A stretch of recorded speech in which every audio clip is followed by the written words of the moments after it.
Hi friends, இந்த கவருக்குள்ளே பொக்கிஷம் இருக்குது. அதை தான் நான் இன்றைக்கி ஓப்பன் பண்ண போகிறேன் பாருங்கள். ஸோ என்னென்னா, இன்றைக்கி ஒரு ஃப்ரூட்ஸ் கடைக்கு போயிருந்தோம். ஸோ அந்த கடைக்காரர்கிட்ட கொஞ்சம் செர்ரி சீடு கேட்டேன்.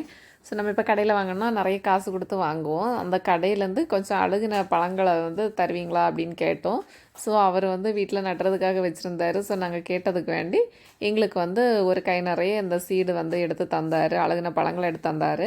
ஸோ நம்ம தான் இதில் வந்து சீடை வந்து எடுக்கணும். இந்த பழத்தை நம்ம நல்லா இது பண்ணாலே போதும். லைட்டான பார்த்திங்களா, அதோட சீடு வெளியே வந்துடும். இதுக்கு முன்னாடி நான் வந்து சரி இது எல்லாமே நட்டு பார்த்ததே இல்லை. இப்போ தான் புதுசு புதுசாக ஒன்றா நம்ம நட்டு பழகிட்டு வரோம். இன்னும் விவசாயத்துக்குள்ளே முழுசாக போகலை. இப்போ தான் கொஞ்சம் கொஞ்சமாட்டு இது பண்ணிகிட்ருக்குறோம்.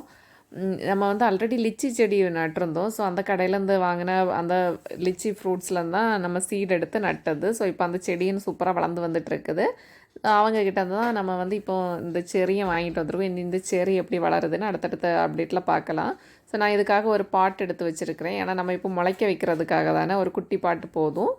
இது வளர்ந்ததுக்கப்புறமா நம்ம பெரிய பாட்டில் நடணும். இதுக்கு நம்ம என்னென்னா கோகோபீட் தான் எடுத்துருக்கிறேன்.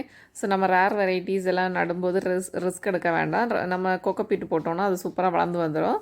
ஸோ அதனால் நான் வந்து கோகோபீட் தான் எடுத்துருக்கிறேன். இந்த பாட் நிறைய நம்ம கோகோபீட் எடுத்துகிட்டு அதுக்கப்புறமா நம்ம சீடை ஊனி வச்சா போதும், வந்துடும். ஸோ இது ஃபஸ்ட் டைம் ட்ரை பண்ணுறோம். இது எப்படி வருது என்னென்னு தெரியலை. ஸோ நம்ம எல்லா சீடையுமே இதில் நான் முளைக்க போட்டாச்சு. ஸோ இது முளைச்சி வந்துச்சுன்னா நம்ம அடுத்த வீடியோவில் பார்க்கலாம். ஸோ நீங்கள் யாராவது உங்கள் வீட்டில் வந்து செரி ஃப்ரூட் வளர்த்துருக்கிறீங்க அப்படின்னா அது வந்து என்ன மாதிரி மண்கலவை எடுத்துருக்கீங்க, என்ன மாதிரி அதோட க்ரோத் இருக்கும் அப்படின்னு சொல்லிட்டு கமெண்ட் பண்ணுங்கள். ஸோ எனக்கும் அது ரொம்ப யூஸ்ஃபுல்லாக இருக்கும். நம்ம இப்போது இந்த சீடு எல்லாமே நட்டாச்சு. நட்டதுக்கப்புறமா இதில் வந்து லைட்டாக நம்ம வந்து தண்ணி தெளித்தாலே போதும். அடிக்கடி நம்ம வந்து இப்போ மழை இருக்கிறனால தண்ணி ஊற்றணும்னு அவசியம் இல்லை. இருந்தாலும் நம்ம சீடை வந்து டிஸ்டர்ப் பண்ணாமல் ஒரு இடத்துல வச்சுருப்போம். வெயில் படாத ஒரு நிழலான பிளேஸில் தான் நம்ம வைக்கணும். ஸோ அதில் வந்து மழை தண்ணி படாது அப்படின்னு இருக்க பட்சத்தில் நம்ம தண்ணி தெளித்து கொடுக்க வேண்டியது இருக்கும். Thank you friends. என்னோட அப்டேட் உங்களுக்கு பிடிச்சா லைக் பண்ணுங்கள், ஷேர் பண்ணுங்கள், மறக்காமல் நம்ம சேனல்